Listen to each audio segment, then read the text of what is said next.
like Danielle introduced at the beginning, our purpose here is to try and think about how we can help you, because you can go and touch so many other lives, and a lot of those kids aren't disordered.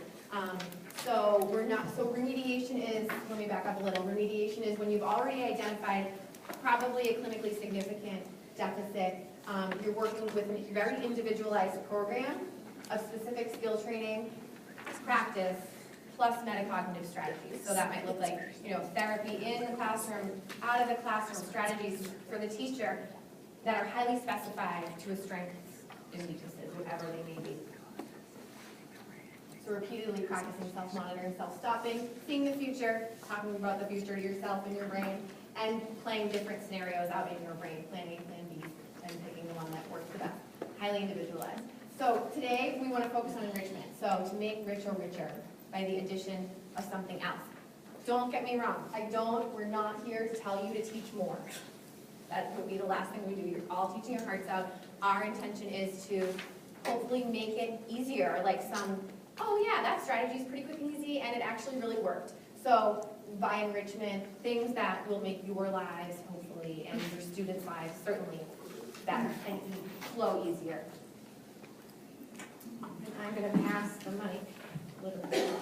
Wasn't expecting that.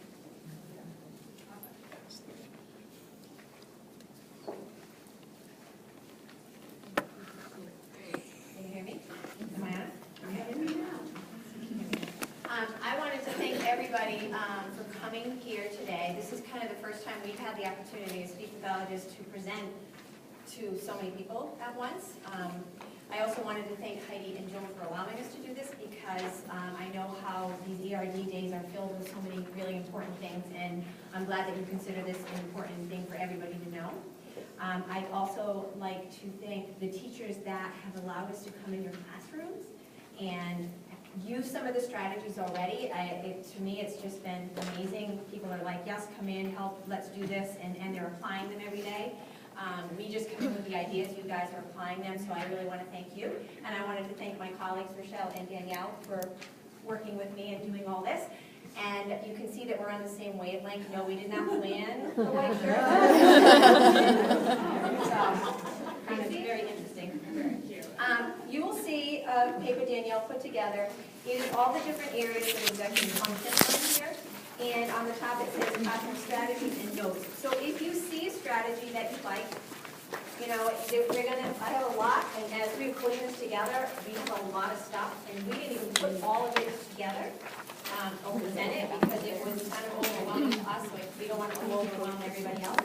So you can jot things down if you have a question that we can't answer and you want to talk to us later, just let us know, but that's like a little sheet for you. So you're going to see throughout the presentation that we have used children, and some of those children will have their little faces blocked out, so for just confidentiality. Well, we know we're all confidential, but we just did that, so you see that. That's why that is like that. Sustained attention. The ability to keep paying attention to a situation even in the presence of distractions, fatigue, or boredom. Do we have anybody in their classroom that are distracted, fatigued, or bored? A lot of these strategies you've heard us say a million times, and I know that a lot of you are applying them in a different way, or the same way, maybe with a different term. I guess my goal, and if you've heard me talk before, is common language. I think we need to all talk the same talk so that our children are consistently, year after year, place after place, listening and hearing the same language. It's common with like Reader's Workshop, you're using the same language, special ed is using the same language. Common language is the key for the success of these students. So we've heard of whole body listening. I've also called it active listening. So using your whole body to listen and teaching the children how to do that so that you can get their attention and sustain their attention for that direction or that lesson that you want to teach them. The video that Rochelle showed about the Cookie Monster, Sesame Street has a whole set of executive function videos. and they are hysterically funny. They're based on movies, and one that I didn't have time to show, but if you want to know where it is, it's hysterical. It's called Biscotti Kid, and it's about like Karate Kid, Biscotti Kid, and Cookie Monster is distracted, and the sensei is telling him how to be a whole body listener, to use his eyes, his ears, quiet mouth, and body calm.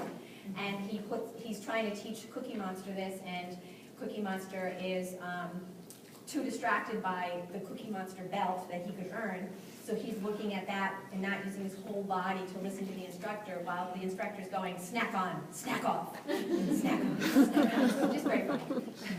So I just mention that. So here are some students doing whole body listening. I went into a classroom, Miss Peachy's class, and we did a lesson on being a whole body listener, and they're active listener, and what does that look like. So the students are there showing that their eyes are on the speaker, they are sitting with quiet hands, and their body's still in their spot. And then there's my friend doing active listening, and when I say to him, show me what an active listener looks like, and that's what he gives me. And yes, his eyes were on me, you just can't see them. And I just want to interject that it's purposeful that there is a lot of real pictures of real kids, because a picture is worth 1,000 words. A real picture, then, I would say, is worth 1,000,000 words. Because when you're seeing yourself as the exemplar, it means a lot more than when you see Larry, the cartoon guy. It's great. The Larry's great. It's a teaching tool. It's a good visual reminder. But kids are psyched to see themselves doing what you expect of them. And with iPhones, it's so easy to just snap like, oh, you look great right now. You're a whole body listener. No big deal. And then you have it to show them, give them the reminder, or even just, post it up so that they can see themselves doing that behavior. And it really invokes their emotion. They're feeling good about it. They know they can do it. They can see themselves doing it. And that leads us into this slide here. That is in KMS. Yes. That is the Caterpillar program, and the whole body listeners are posted on the board. I'm not sure if the Caterpillar people are here. No. So this is just an example. In her circle area, she has pictures, again, of individual kids looking like whole body listeners, so she can just, she doesn't have to say anything. And when you're language impaired, getting a lot of language isn't helpful when you're in the middle of having a hard time sustaining your attention. So to be able to just point to a picture of, see yourself with the expected behavior illustrated, it can be really a helpful behavior management tool. It can, again, sustain attention because we're thinking about asking them to be listeners, which isn't easy. So here's what you look like doing. A lot of teachers are already using sustained attention for using yoga as a technique. I'm not sure how many teachers are using yoga in their classroom. Okay. It's mindfulness based, and it's physical exercise like yoga that helps with self-regulatory executive functions. It helps them calm themselves, it helps them center themselves, and it helps with attention. I know that some of our teachers do meditation. Who does meditation in their classroom? A couple of people. I love this poster here. It says, if every 8-year-old in the world is taught meditation, we will eliminate violence from the world within 1 generation. That's from Dalai Lama, which I think is so true, and it's just a way to help kids get that inner peace so that they're present and ready to learn and have their attention sustained.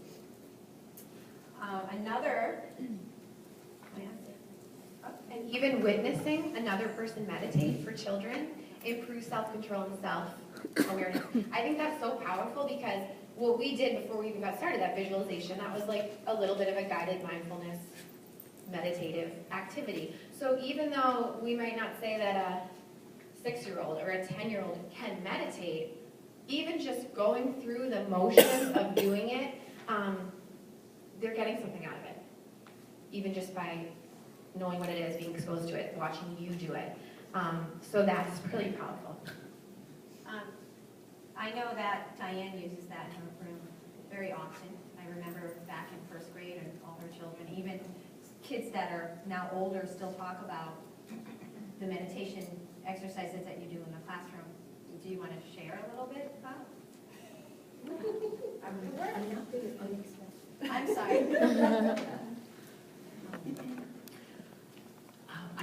found that as the demands of education have been on the rise very steeply, that the children just don't know how to deal with it at all.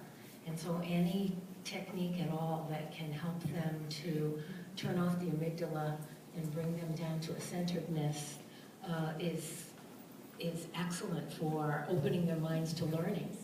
And so particularly with the SBAC stress coming up that we had anticipated, we started talking about mindfulness, and even the gigglers, or the boys who thought it was perhaps not macho to do it, watched the others and were less inclined to giggle as the time went on.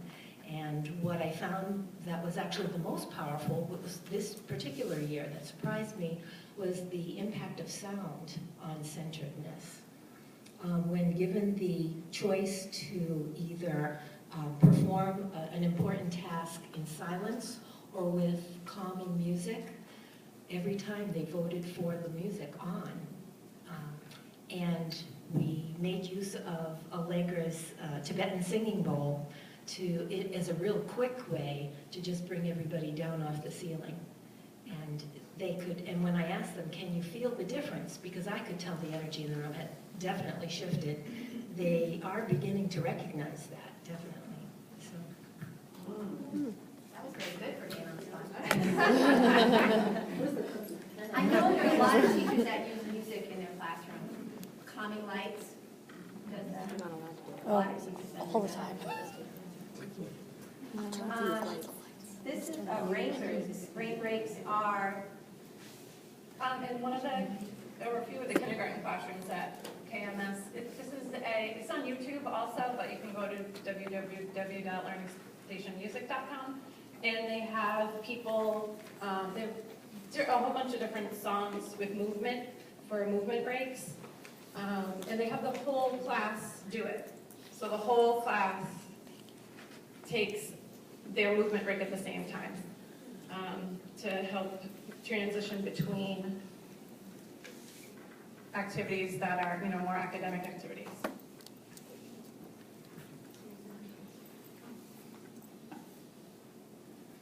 And like we said at the beginning, some of these things might be more your style and some might be not as much your style, but this is one resource, but you have excellent resources like Donna Duffy, Heidi Devine, Derek Ponciano, Lucy Garcia, that are all, fine and gross motor experts. So we have people, if this is something that's really, you feel could help your class and is up your alley, don't hesitate to, use those resources. Hey, kids are kind of, how can I center them after recess? Or this kid winds up, how can I wind him down? So they are great resources for ideas how physical movement can help learning. all right, let's move on. Response inhibition, the ability to think before you react. This is the ability to resist the urge to say or do something. It allows us to evaluate a situation and adjust our behavior accordingly. We kind of had to hold back on the cookies. That's your response inhibition. And you all did an excellent job. But if you had those cookies there, has anybody heard of the marshmallow test?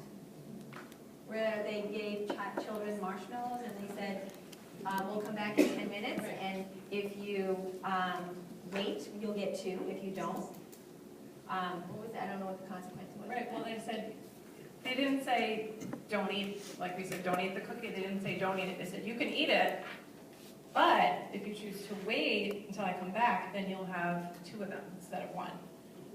So it wasn't done to see who would be naughty. It was really to study human nature and to see what kids would do. And they followed them years later and went back and found out that the kids who could delay gratification did better overall in life with their education, with their vocation, and with body mass index later on in life. What are you talking about, So one of the techniques that you've heard us say many, many times is what I kind of developed as a clinician, and I call it listen, repeat, and do. You're asking your child to listen to the direction using that whole body listening, repeat what you do and then do it, and not just impulsively go into something. So that strategy is good not only for attention and for following directions, but for really that response inhibition. Talking blocks. This is something that I've used kind of throughout the years too, and where is my friend Melissa? Where are you? There you are. We have a friend who has trouble with response inhibition in her classroom, and the problem was that he kept interrupting her throughout, and I'm sure many people have the same child in their classroom. Throughout the lesson, he kept interrupting her, needing to talk to her, needing to ask her a question. So I asked her if she would do talking blocks. Did you want to explain? Sure. So this friend wants to talk to me nonstop all day about anything and everything, and a lot of attention-seeking behaviors. So instead of coming up 5 times during my mini lesson to tell me about anything and everything, we have 4 blocks that are actually blue, and we keep them on the table, on my table. And if he comes up to me, I just hold one up to him and I say, do you want to use one of your talking blocks? And if he says yes, then I'll let him, if it's an appropriate time, tell me whatever it is, whether it's off topic or not. If not, it stays in the pile. And we started by breaking it up into maybe like half-hour increments because he wanted to tell me that many things. And within a week, we've gotten now down to just 4 for the whole day. And some days he doesn't even use all 4 anymore. So it's been great. So it's that response inhibition, and for him, it's, if I use it now, I won't have it later. So can I control it now to hang on to it so I have more? Kind of like the cookie, and I mean the marshmallow. If I wait, I'll have more. Another response inhibition is a voice level meter. Kind of teaching the children how and where their voices are. A lot of our kids on the spectrum have difficulty with voice monitoring. So giving them a visual and a verbal, and asking them what level they're at, and having them use their metacognitive skills to kind of really look at that and decide where they're at and how to maintain that level. And this is one small example to just illustrate that. So let's say a child on the spectrum that has a hard time even perceiving their own vocal volume or intonation. So we might not even be expecting this child for years to come that they can even modulate that. But what we're expecting is that we're going to teach them about vocal volume. So a lot of these strategies, some are like, you can learn them pretty quick, and some kids we expect to take them right on. But some kids, they're just receptively understanding, vocal volume. But some, a lot of, more typically functioning kids, you can teach it to them, and you can say, oh, your voice is at a 4 right now. Can you bring it down to a whisper, which is a 2? And they can use it pretty much right away. Can I ask you a question? Yeah. Do you post it like we do? Do you post the poster? Do you put that somewhere like we do the behavior one? Or do you keep it smaller? So Melissa's question is, do you post it or do you keep it smaller for the child? I think that it would just depend on your class's needs. So I think probably if it's, You have a loud class in general. yeah, or maybe you might need it big and like where you can reach it. We had a student a couple of years ago who asked, can I have one to keep with me? Because he really wanted to get better at that, and he knew that he needed it. So he asked for his own, so we did make his own. There's actually even apps that can monitor it as well. It goes from the green zone to the red zone, which is really helpful too for visual. As their volume goes up, it can actually go into the red zone, and so it's another visual that you could use, just even as a practice at a certain time, like reading or something like that, if it goes way too high. We used to have that red light, just in here, right, to show the kids when it was getting way too high. Same kind of thing. Okay, so the other thing that we do a lot, in the background you can see the little ear and the mouth. That is to control when we have groups that are in the classroom, the talker and the listener. And what your job is to be a listener or to be a talker. And I will manipulate those for the listeners, and that truly with the visual and the understanding behind that, it actually inhibits that interruption, that blurring bar as we call it. And then we change it that you're the talker and I'm the listener, so now it is your turn to talk. And it's amazing how that really does decrease that response, that impulsivity to talk or interrupt. Okay, stop. Stop, as we know, means to stop. It also means an acronym, space, time, objects, and people. And what we're trying to teach the kids is that we need to read the room. I'm sure you all know this, kids come back from the bathroom or whatever, they miss something and they go bolting to you and they want to know what's going on or they have a thought and they're not looking at the whole situation that's around them. So using the stop, we're teaching them that we're looking at the space. You're going to read the room. What is the space telling you about what's going on? Is the teacher up there lecturing? Are the kids listening? What time is it? Would this be the appropriate time to talk to the teacher? What is the time that you should do that? What time of day it is? Is this the time you should be here or should you be somewhere else? What is happening at that moment in time? Objects, looking at the teacher, if she's up and she's at the board or on the projector, looking at the whole picture. And the people, look at the people in the room. Are they engaged in observing and watching her, or are they working independently and she's sitting at the desk? You have to kind of look at the whole picture and read the room. So I didn't put it as a photo, but we have a stop sign on the floor because we would be in session and these kids would come plowing through because they think that it's their turn and they interrupt everything that's going on. I know you all know this because it happens on a daily basis with you. So the stop. It's amazing now, they come up and they stop and they wait and they tell us that they're reading the room. And they wait and they really think about everybody there, which is really a cool thing. This is a classroom I